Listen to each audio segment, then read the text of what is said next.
My OG Life Forces people will know that for the past couple of years, I've created a weekly planner printed with all the important astrological happenings of the year.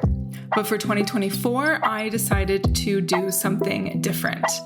Imagine being able to look on your phone and see exactly when the next Mercury retrograde is happening instead of Googling it, forgetting about it, and wondering why you keep almost missing important meetings or your technology is just completely on the fritz. It's not a paper planner you're going to meticulously use for the first 3 weeks of the year and then completely forget about. It's not another app that you need to download. It's a simple digital calendar that you can easily add to the calendar you're already using on your phone with all the astrological info you need to know in one place. If you're listening to this and you're like, wow, this is the answer to my astrological prayers. This is exactly what I need. Scroll down to the link in the description of this episode and get access to my 2024 digital calendar for the entire year for only €20 and 24 cents. I'll be adding special bonuses throughout the year only for calendar subscribers, so you don't want to miss out.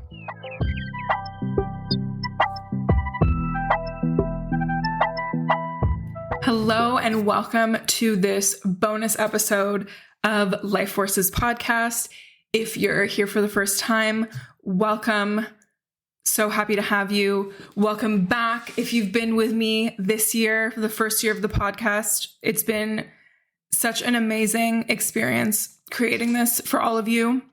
And I really appreciate anyone and everyone who's listened, left a review, given me feedback, shared it with a friend or someone that they thought this would be good for. So I appreciate all of you. And I'm so excited to see what comes next for the podcast and also for my business. I have so many things I'm going to share with you next year. Like, we're going to another level. It's going to be great.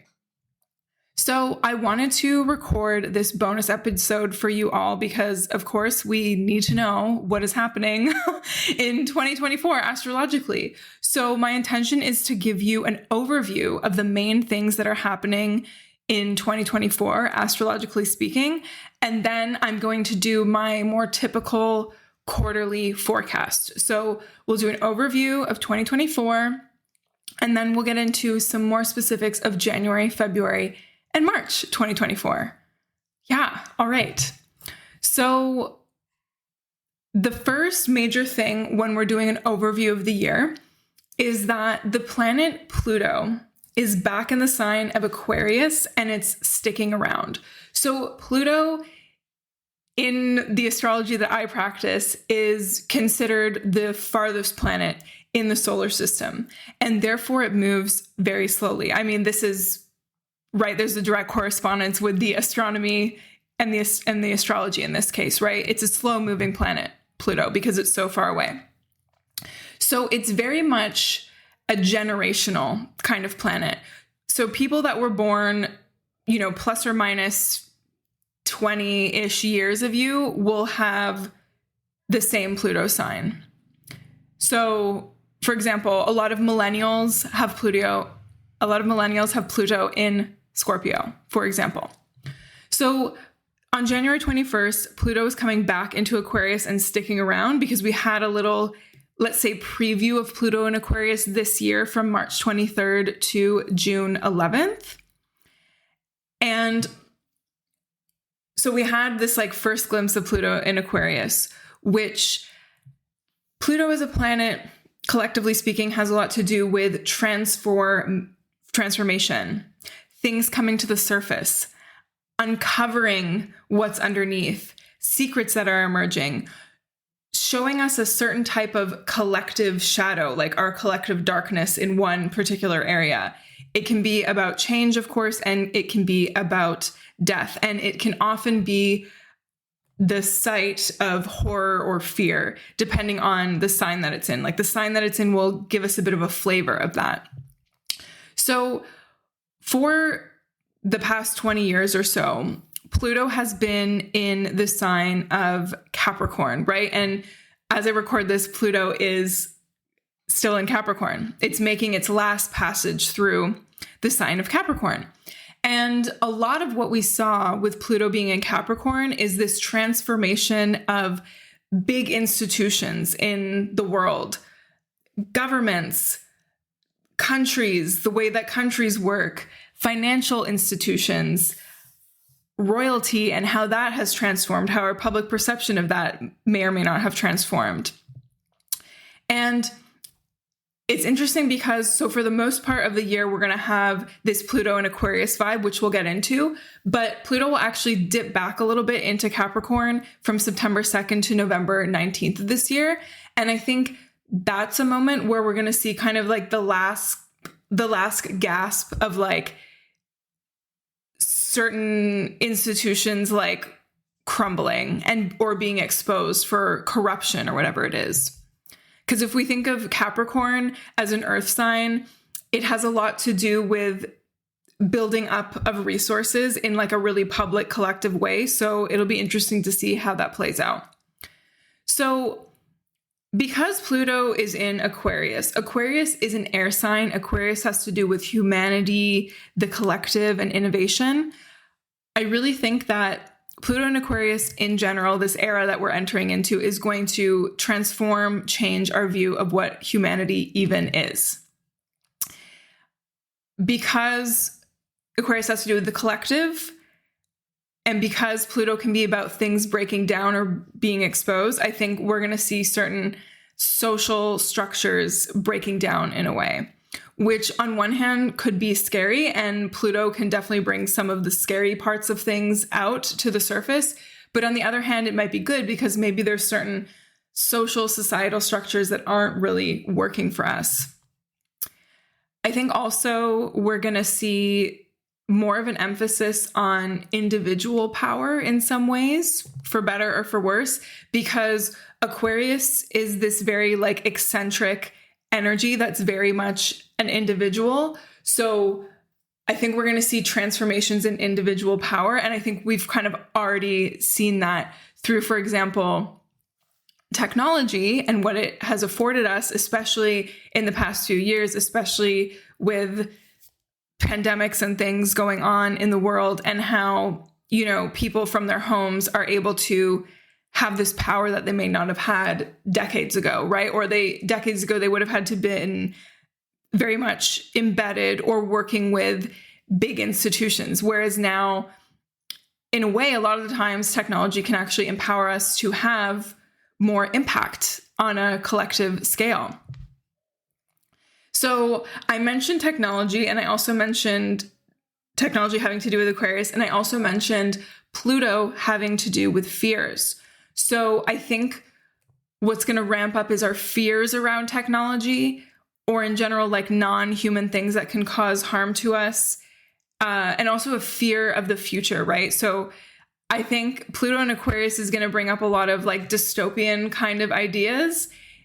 On one hand, it could just be in like popular culture, like more of a resurgence of movies or books or whatever with those kind of themes, or we might see some of that in real life. I'm not sure. Let's see.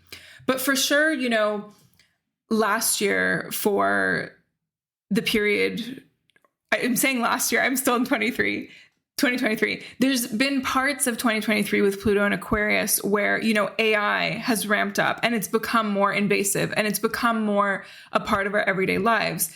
Some people really love it. Some people really don't like it, you know, and the whole AI conversation was a big part of the SAG-AFTRA strike that took place for, what was it, like 5 or 6 months this year, right? And interestingly, while Saturn was retrograde, but that's another story for another time. So let's see how it's all going to unfold, right? On one hand, we can be in this like techno utopia where we really focus on how technology can make our lives better, because of course it can. Or, you know, is it going to transform things for the worse? You know, I think we're going to see that dichotomy really play out. And, you know, for example, there are some aspects of AI that can be very good and helpful. Like for some people, it really helps them in their work. It can help them do things quicker. I, you know, have a friend that does programming stuff, and, you know, she's able to just like get the code she needs quicker, right? Like, okay, that's cool. So there's that part of it. But then there's the other part where, like, is it going to replace the human touch, the humanity in certain things and make everything boring. Like that's part of my fear around it, right?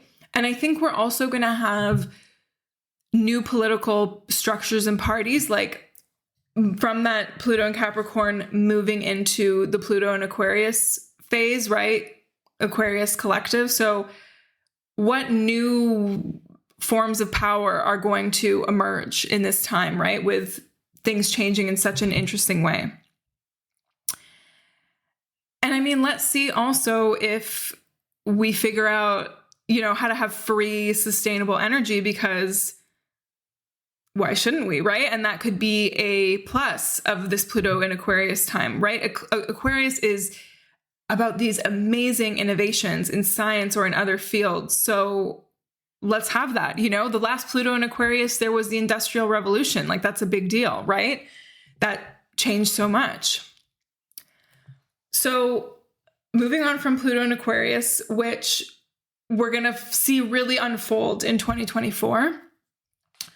Another major thing that's happening is we have Jupiter conjoining Uranus and Taurus. So remember, a conjunction is when two planets come together at the exact same point in the sky at the exact same degree, and then their energies blend together and create something different, bigger together. So on April 20th, Jupiter is going to join up with Uranus in Taurus, and this only happens every 14 or 15 years. The last time was in 2010. So you could maybe look back to 2010 and see if anything like what I described happened. So Jupiter has to do with beliefs, optimism, expansion, growth. Uranus is sudden changes. It's this electric energy. It can be a bit unpredictable. It can push things forward. It can be a bit rebellious. It can be very sudden and spontaneous. So if we think of those things together, there could be this amplified optimism, right? There could be this really breakthrough energy. Finally you're able to just bust out of whatever was keeping you stuck, for example. It's a time where we might be able to step outside our norms. If I'm normally doing things one way, I suddenly have the courage to do it another. There might be opportunities that come your way really quickly, right? Uranus, its energy is quite quick, even though it's a slower moving planet, let's say, because it has this electricity about it. It rules our nervous system, for example. So the opportunities that come aren't going to last forever. You need to grab onto them. And yeah, a big time for innovations and big steps forward in technology. Uranus has to do with technology. Because we're dealing with the sign of Taurus. Taurus is a fixed earth sign. It has a lot to do with natural resources, the material world, money. So we might have some sudden changes in those things, sudden changes in our material world, sudden changes when it comes to nature and natural resources, and also our financial systems. So let's see how that plays out. The next thing we have is May 25th. Jupiter is moving out of Jupiter is moving out of Taurus. I got ahead of myself, and is moving into the sign of Gemini. So Jupiter in Gemini is what we call in detriment. So it's in the opposite of its home sign, which is Sagittarius. So it's not its favorite place to be. And so if we think about Jupiter, as I explained, having to do with growth, with expansion, with emphasizing and stretching out certain things with beliefs. If we think of it in the sign of Gemini, which is an air sign, has to do with communication, curiosity, it moves quite quickly, it's a lot of information at once. We can think about this Jupiter and Gemini period as probably a time where there's going to be a lot of different information proliferating. It will probably feel like things are speeding up quite a bit because Jupiter being in the sign of Taurus can be more about like a slower pace or slower growth that's maybe more sustainable. Jupiter in Gemini can also offer a great opportunity for mind expansion, right? Curiosity, intellect.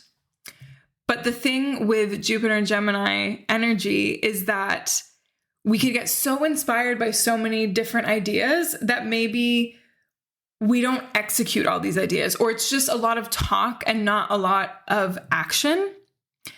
And you might have all this stuff coming to you, but you might not actually be able to do it all, right? Because Jupiter can also exaggerate and it can also overpromise, right? So Jupiter and Gemini can be like, oh my God, okay, I came up with this idea and that idea, and I got to do them all, and we're going to start tomorrow. Okay. And then tomorrow comes, do you do anything, right? Let's see. So if we think of all this information coming through on a collective level, we might get really overstimulated. We might feel like there's too much information, or there's not really anything that's interesting, or there's so many interesting things that it just all becomes a blur. There's just like a lot of noise, right? This reminds me of, so I'm no longer on Twitter, but this reminds me of a tweet that I likely tweeted around 2019 or 2020 before I quit the platform once and for all, which I don't regret that decision at all. I'm very proud of myself for making that decision. I think it was after I took a short break from it, I came back and I tweeted, Twitter is too loud, shh, or like, you're all too loud, quiet. You know, it's that kind of vibe. And interestingly enough, Twitter in its natal chart has a lot of Gemini energy. I forget, I think it has, I don't think it's Jupiter in Gemini. Maybe it's Mars in Gemini, which is very accurate, right? Because on Twitter, now known as X, a lot of people, you know, fight, which can be very Martian with words, right? So let's see. It's going to be a time where it's really important to have boundaries when it comes to taking in information, because, you know, we already can see that in the media, social media, however we engage with the world, more or less, if it's through some kind of platform or authority, there's this polarization happening, right? Like, it's either like these people are right, these people are wrong, or the opposite. And just there is increasingly less and less nuance, or less and less nuance that's celebrated or really like parsed out, right? It's easier and it's more enticing to just see arguments, or to just think that person's wrong, I'm right. So it's going to be a big time where we need to be super discerning. We need to lean into our discernment when it comes to what information we're taking in, because truly we're taking in information all the time, right? Through our senses, how a room smells, what we see. And, you know, in the 21st century, a couple decades in, with all the technology and how reliant most of us are on it, there's always a lot to take in. Like, we learn so much without realizing it. So it's going to be really important to probably unplug sometimes. I've been even feeling this lately, like, you know, sitting here in early December, that, you know, once I finish my work for the day, it's hard for me to like take in more information, whether that's from a podcast or a show. Like, it's getting harder for me, or even to read a book. Like, I kind of just want no more information in my head. So the last time Jupiter was in Gemini, just for reference, is in 2012 to 2013, June 2012 to June 2013, just to be specific. So I invite you to think about what was going on at that time in your life. Did you feel overwhelmed by information? Did you get a lot of ideas? Did you act on those ideas? That was definitely a really pivotal time in my life. That was my last year of university. And I definitely felt like all this possibility in me, but also, not so much decisiveness on which direction to go. So think about that. Think about June 2012 to June 2013 and what was going on in your life. So we're going to have eclipses in Aries and Libra, and you can go back to, I think it was my Q3 or Q4 episode. Q3, I think it was. Q4. Oh my God. I don't know, guys. The Qs confuse me sometimes. I'm pretty sure it's Q4. But anyway, go to the link in the show notes and I will put the episode where I speak a lot about the lunar nodes, the North Node in Aries and the South Node in Libra, because this is what these eclipses are about for the rest of this year. So in March, we have a lunar eclipse in Libra that I'm going to get to when I speak about March. And then in April, we have a solar eclipse in Aries, which is really going to reveal a lot more about what this eclipse portal is showing us. I don't always love using the word portal because to me it has a lot of like spiritual connotations that are a bit like confusing or strange or whatever. And you guys know that I like to make things very practical, but I use portal in like quite a literal way of just like this opening, right? This like opening of possibilities in your life. Like that's what eclipses are. So we're going to see around April 8th what the North Node in Aries is telling us, what it's continuing to tell us. So that's something to look out for. And if we think of Aries energy, it has so much to do with the individual, with being pioneering, with taking action, with being decisive. So think about that, especially around the beginning of April 8th, around this solar eclipse in Aries. That is what we're collectively moving towards. We're collectively moving towards more of an emphasis on the individual and less of an emphasis on codependency, people pleasing, and being indecisive. So then the next major thing we have is in August, which we have another more rare planetary configuration. This one only happens once every 10 years, approximately. So we have Jupiter square Saturn. So this Jupiter in Gemini square Saturn in Pisces. So remember, Jupiter as a planet is really enthusiastic. It wants to grow and explore and it's excited. And then Saturn as a planet tends to put the brakes on a little bit and be like, whoa. Are you sure about that? I'm thinking of, what's that guy? Tim Robinson? Is that his name? I feel really embarrassed if I get this right or wrong. The guy that has the show, I Think You Should Leave. I think it's Jim Robinson. This is so embarrassing. I feel like a boomer. Doesn't matter. But like he has in probably more than one of his skit, he says like, are you sure about that? You sure about that? Anyway, I'm going on a weird tangent. I don't know what's happening. Okay.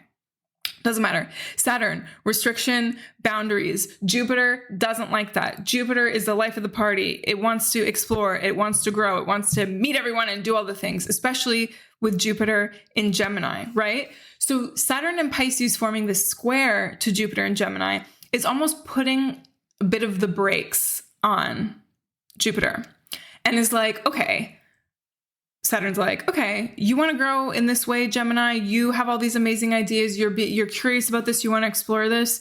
What are you actually going to do, right? Saturn likes to test us. A lot of people don't like that, or a lot of people aren't ready for those kind of tests. But Saturn just wants to make sure that whatever you're doing is solid. And remember, Saturn in Pisces, just generally speaking, is showing us structure, boundaries, limits when it comes to all things Pisces, right? So this is spirituality, religion, drugs, any form of transcendence, creativity, merging together. And it's also like very much the end of a cycle, right? Because Pisces is the last sign of the zodiac. So it's kind of the end of a cycle. So a lot of what we've seen with Saturn and Pisces is like seeing whether or not certain people in the spiritual community have integrity, seeing the limits with things like drugs, seeing the limits with things like religion and that sort of thing. So just something to keep in mind when we think about Saturn and Pisces, which has been happening since March 2023. So then we have the solar eclipse in Libra on October 2nd. So another eclipse season happens in the fall during Libra season. So we'll see how that all shakes out. We'll see what happens in terms of like, is codependency, is overdependency on other people going to be highlighted? Are we asked to step more into our independence? Let's see what happens. So then getting to the end of 2024 already in our overview, on December 6th, we have Mars retrograde in Leo, which is going to spill over into 2025. So this Mars retrograde in Leo is going to be opposite Pluto in Aquarius, which will be very interesting. So let's see how that plays out. Let's see if there's any power struggles that you personally experience, that you see with people around you in the world and society. Let's see. So Mars retrograde is always about reevaluating our actions and doing like maybe more difficult internal work, like reconfiguring just the idea of how we go about doing things, right? Mars is action. Mars is our drive. Mars is what propels us forward, helps us defend ourselves, all that good stuff. And so the last time Mars retrograde was in Leo was 2008 to 2009. So think about, the period of those couple of years. What was going on in your life? Did you have to do things differently? Were you doing things one way, taking action another? And there was this period where you had to refigure out how you went about doing things.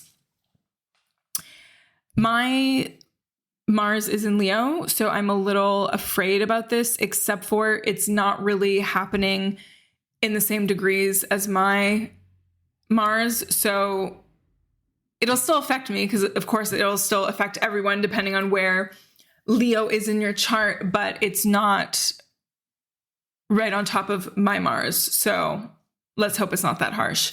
But I did notice, what was it? I thought I wrote this down, but my birthday next year. So my birthday is July 14th. I'm a Cancer. And my birthday next year is like right before some crazy Mars-Uranus thing happening on the 15th. Yeah, I'm not going to plan anything like super chaotic for my birthday next year by the looks of it. Let's see. Okay. So the final thing I just want to point out is on December 24th, we have another exact Jupiter-Saturn square. So again, like another reality check at the end of the year on Christmas Eve, like, hey, are all these things you're enthusiastic about gonna work? Is all this information you've been taking in integrity or not? Something to think about. Okay, so now we are going into our quarterly overview, going a little more in depth into January, February, and March 2024. So on the 1st or 2nd of the month, depending on what time zone you're in, let's just say for sure by January 2nd, Mercury retrograde is over, my people. Okay, Mercury is direct, stations direct in the sign of Sagittarius. So what I invite you to do is think about what insights came to you in this retrograde period on the level of beliefs, truths, spiritual understanding. What practical thoughts crossed your mind when it came to long-term goals and ambition? Because if you remember, Mercury spent its retrograde in both Sagittarius and Capricorn, right? It started in Capricorn and then went so far back in Capricorn that it ended up in Sagittarius. So it's like this, on one hand, reevaluating beliefs and things like this, and then also more like long-term goals and ambition.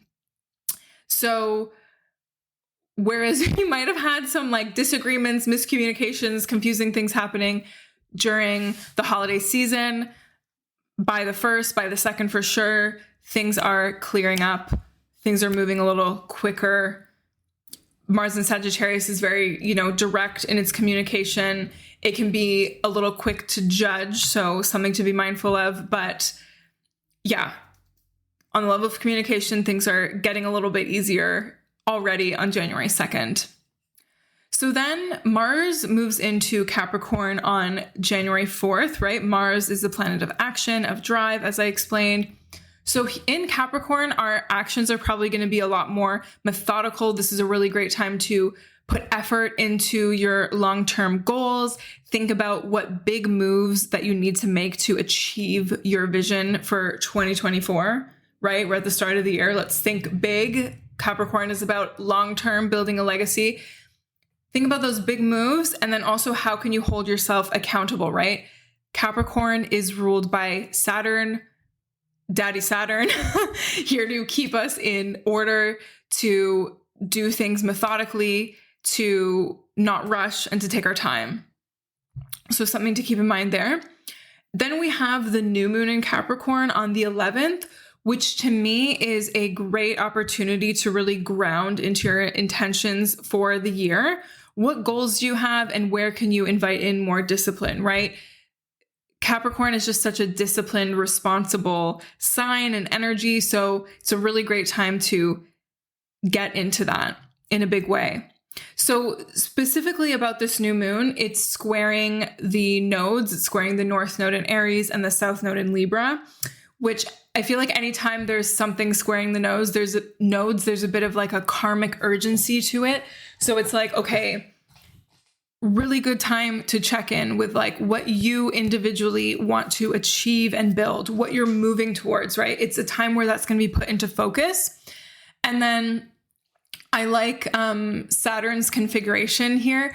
We always look at the ruler, the planetary ruler of the sign that a full or new moon is in. So Capricorn ruled by Saturn, new moon in Capricorn. The Saturn in Pisces is forming a sextile to Mars and Jupiter. So this is a very supportive configuration. So it's like our actions have a lot of solidity if we're, setting these intentions accordingly. And also like Jupiter is there to also push us forward in a nice way. So that's cool. So then we got more Capricorn energy happening, right? So more responsibility, more being grounded, more thinking about how we're managing our resources in a big way, how we're being responsible, how we're out there in the world doing things. So if you didn't methodically set all your intentions for at least the next 6 months on the new moon in Capricorn, when Mercury moves into Capricorn on the 14th, it's a good opportunity to take some time to make a plan of your long-term goals for the year. Continuing with that, because, for example, like during Mercury retrograde at the end of 2023 in December, when it was in Capricorn, maybe you were reviewing your 2023, right? And thinking about what went well, what didn't go well, what can I do differently? Now's the time to really feel into what you can do differently. It's a good opportunity to discuss your career with people, to think about your career, to think about your legacy, big things like that. It might be a great time to ask for a raise as well, if you're in a position to do that. So I'm not getting into so many planetary configurations in this forecast. It's more about sharing with you the main things like, where Mercury's moving, where Venus is moving, when the seasons are changing, things like that. But I did make a note of a few transits. So for example, on the 19th, we have Venus in the sign of Sagittarius.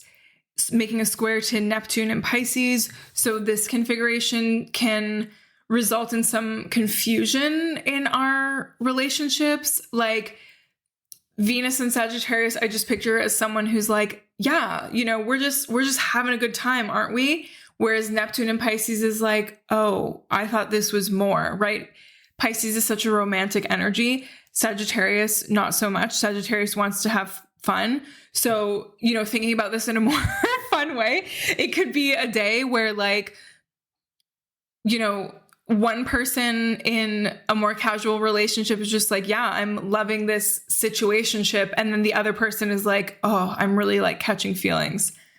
I'm speaking so generally. Let's see what happens. I just like exploring those kind of archetypes.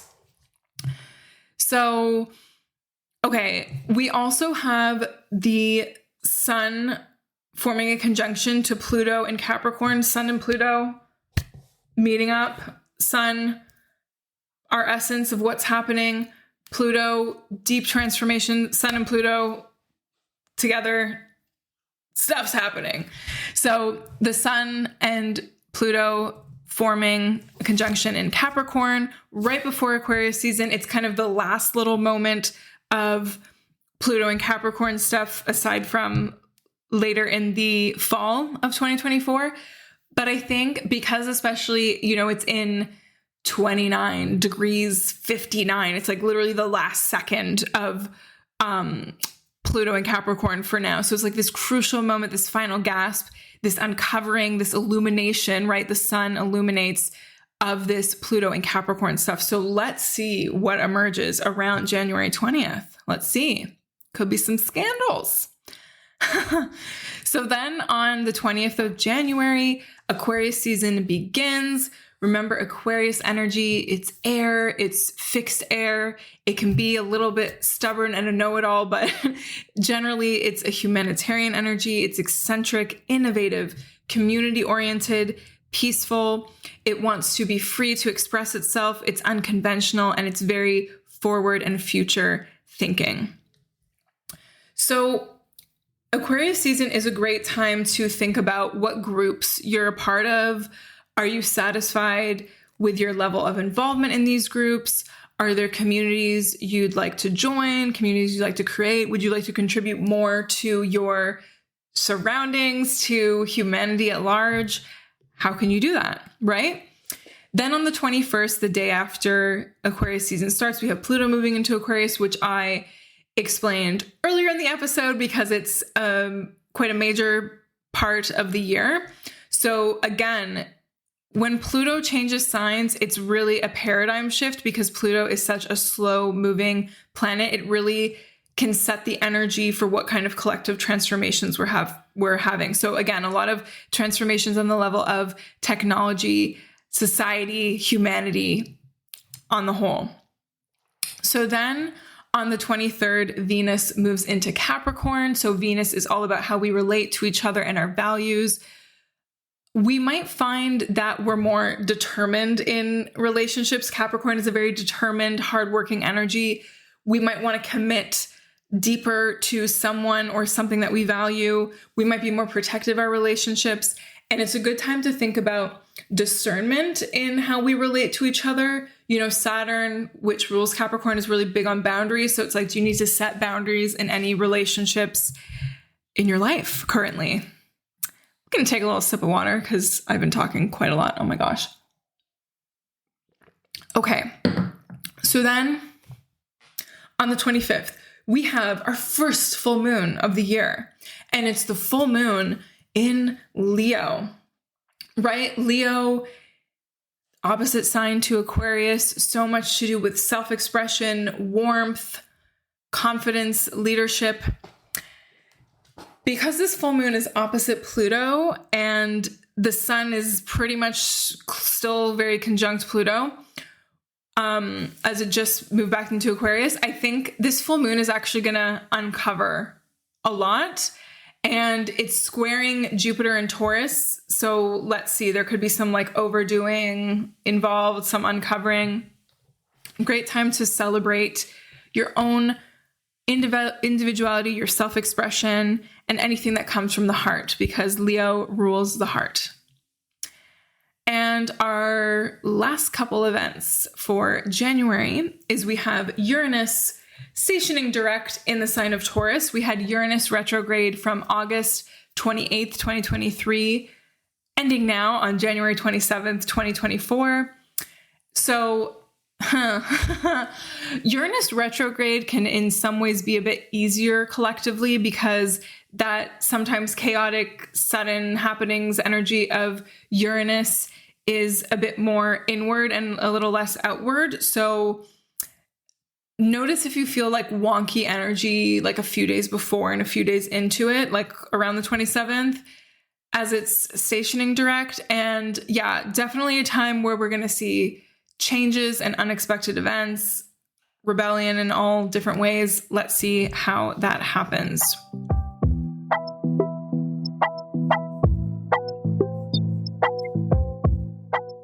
So before I get into the rest of the forecast, I want to tell you about something I'm going to be a part of in January. Not only am I sharing my 2024 calendar with all of you, but I'm also going to be a part of the 21-day Raise Your Vibration online group program led by Anna Flossom. She is an incredible yoga teacher, health coach, chef. I've practiced with her before. She's amazing. And she's brought together some really sweet people to lead you through 21 days of transformation. You can expect yoga, breath work, moon rituals, masterclasses, food stuff, resources, a supportive community, and so much more. And I'm going to be adding some astrological magic to the program, and I'm really looking forward to it. We start on the new moon in Capricorn, which is January 11th. So if you're interested, go to the link in the description of this episode for more information, and I hope to see some of you there. So now let's get into February 2024. So for both February and March, all planets are direct. This is very much all systems go. Generally, things should work as they normally do. So in February, all the inner planets, meaning not the outer ones, right? So meaning Mercury, Venus, Mars, for example, shift to Aquarius in Aquarius season, right? We're getting into big ideas, reimagining humanity, innovation, embracing the collective. So on the 5th of February, Mercury moves into Aquarius, the planet of communication, mental processes, all that good stuff. So here, logic will definitely be emphasized, more rational discussion, and, truth and honesty and integrity. There's also a great opportunity for innovation with Mercury in Aquarius, innovative ideas. Then on the 9th, we have the new moon in Aquarius, which is squaring Uranus. So definitely this will bring some bold new starts or disruption in the collective. So, disruption can sound scary, but it also can just mean new exciting things that are actually useful to us, right? Then on the 13th, Mars moves into Aquarius. So this isn't the strongest position for Mars, right? Planet of action. It's interesting. Like, our actions might be motivated more by like ideas or what we're thinking about. And it could be about, social justice-y kind of stuff with Mars in Aquarius, because Aquarius has to do with the collective. On the 14th, Mars conjuncts Pluto in Aquarius, which could be very interesting, certainly very powerful energy. If you really want to get things done or go deep into something, the 14th of February is a great time for that.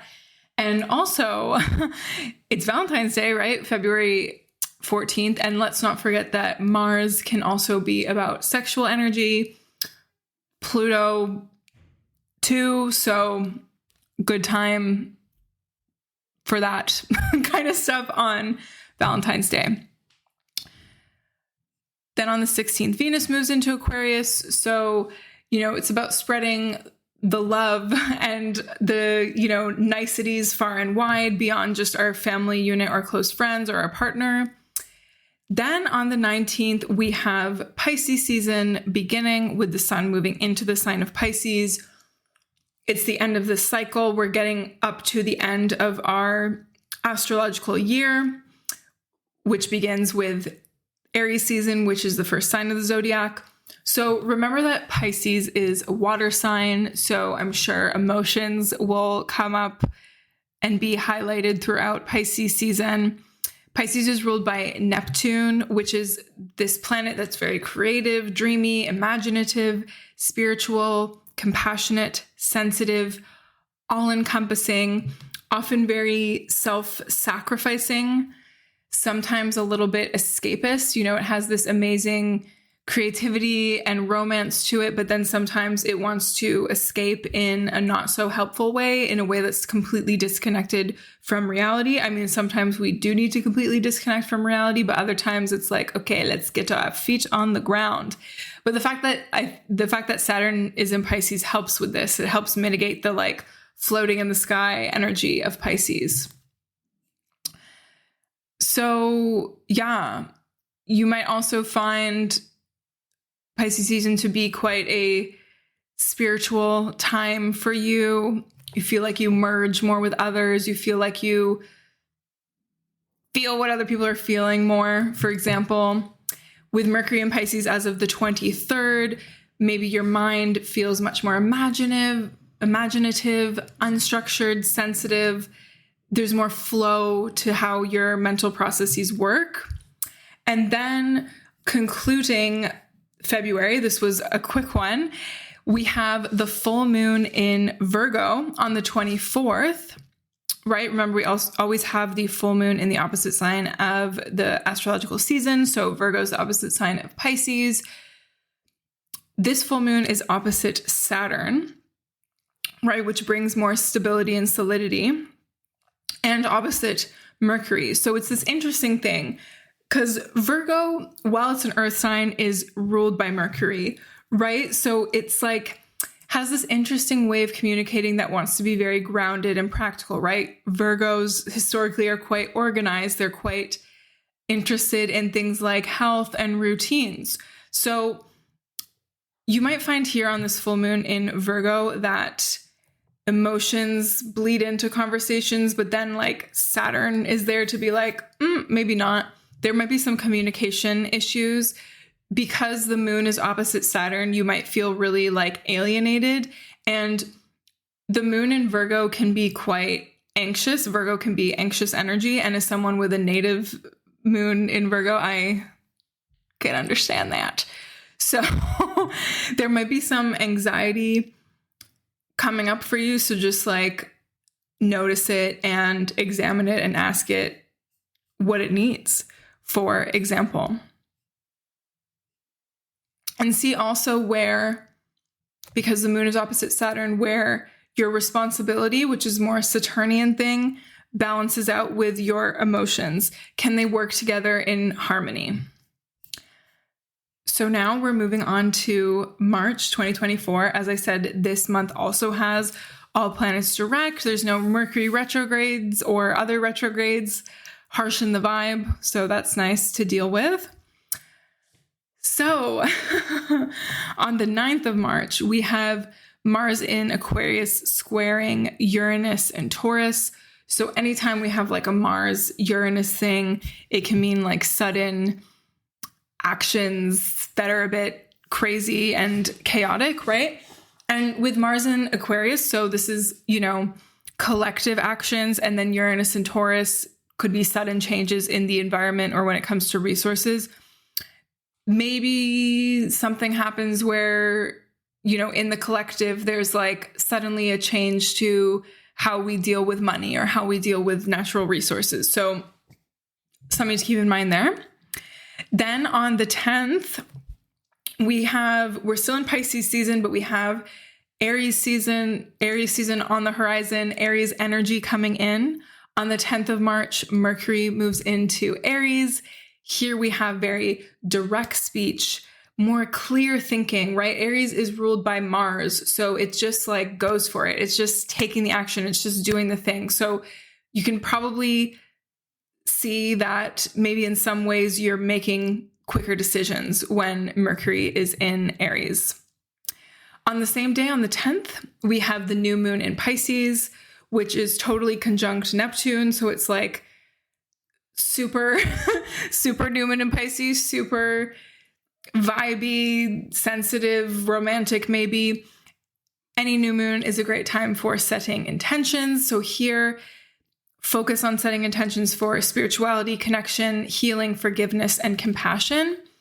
And because Neptune is really in the mix here, I think this new moon in Pisces on the 10th, there's really great opportunities to have transcendent experiences. So if you were going to do anything remotely spiritual, go on a retreat, go on some kind of journey of a spiritual nature, like around the new moon in Pisces, should be pretty good, but be careful with that Mars square Uranus. So maybe don't do something like so crazy out of your routine, or if you do, just be like very careful that all like the safety nets are in place for you.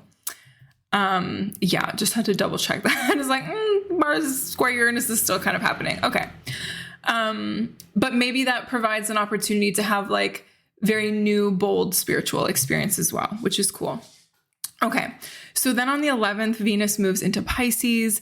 This is the most romantic Venus placement. So great time to, show how much you care for someone else with something like poetry or something very artistic. Here we might feel like we're merging into each other more. We really feel that like spiritual connection, but definitely be mindful of delusion, illusion when it comes to relationships. If you're in the early stages of something, be really clear with your communication and don't just get lost in dreamland unless you want to, but maybe you'll have a rude awakening. I don't know. So on the 17th, we have the sun conjunct Neptune. So the sun, what's illuminated, what's being primarily expressed is merging with Neptune, which can make things really fuzzy. It is dreamy time. It's a good time to just zone out a little bit. Don't do anything super serious. Don't do anything that's going to require a lot of mental focus. Do something creative. Make time for daydreaming. Yeah, do something fuzzy feeling, if that makes sense. So then finally, on the 20th of March, we have the spring equinox. We have the sun in Aries. It's the start of a new cycle. It's the astrological new year. Things are starting to blossom. New energy is coming into the ether. We finish up Pisces season ruled by Neptune, which is very like dreamy and feeling everything and etheric. And then bam, back to fire energy, back to cardinal energy, which is so much about initiating, back to a Mars ruled season, which is so much about like doing and being bold and independent. So, it's a great time to get back to your passions.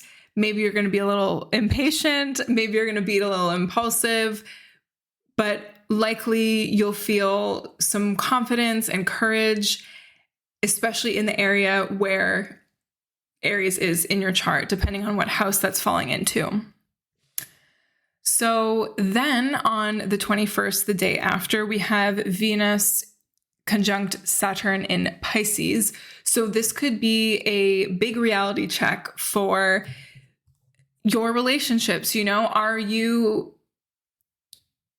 sure about where you stand with them? Or are you just like getting into this like projection and fantasy land? So Saturn in Pisces is going to come help Venus, like, let's get the reality check going with how our relationships are, whether they're romantic, friendship, otherwise. So then on the 22nd, we have Mars moving into the sign of Pisces. So here our actions are a bit more flowy, non-linear, maybe more emotionally motivated actions and drive. And it's also a great time to defend the vulnerable people, animals, whatever in your life, because Pisces is such a compassionate energy, right? So then concluding March, we have eclipse season starting, the first little peek into it for 2024. We have a full moon / lunar eclipse in Libra. So again, with the South Node in Libra, we are collectively shifting away from some of the problematic things that can emerge in Libra energy. And just to be very clear, like we can have problematic or shadow aspects in any sign. In astrology, I'm not like singling out Libras, right? But here, be really mindful of and notice what you want to release, especially when it comes to how you're relating with people, any sort of codependency, people pleasing, indecision, your relationship to balance. Like, are you trying so hard to be balanced that you're not going for the things that you want to go for? So really, I encourage you to look to where Libra is in your chart for more clues about what is being asked of you in terms of release. What are you being asked to let go of? What are you being asked to move away from a little bit? Yeah. And yeah, so, we conclude March building up to that Jupiter-Uranus conjunction that I spoke about in the 2024 overview. So yeah, things are about to get interesting by Q2 and in the rest of 2024. So yeah, see you back here in a few months for that. Thank you so much for listening. And again, I'm going to have so much for you in 2024. I didn't mention this at the beginning of the episode, but I'm collaborating with Leavely on monthly astrology worksheets, which are going to be so beautifully designed that you can like print out if you want something more tactile. If you're maybe missing the paper planner that I've made for the past 2 years, that's for you. And it will be a great complement to the digital calendar that I'm releasing. You can get more information about both of those if you go to the episode description and find the links there. And yeah, I really appreciate your support. Thank you for listening to the end. Love all of you so much. I'm wishing you all the best for 2024. You might be listening to this at the end of 2023. So I hope everything wraps up in a way, or you're at least able to slow down a little bit and enjoy time by yourself or with people you love or whoever it is. And yeah, I can't wait to see what the new year has in store for us. Bye.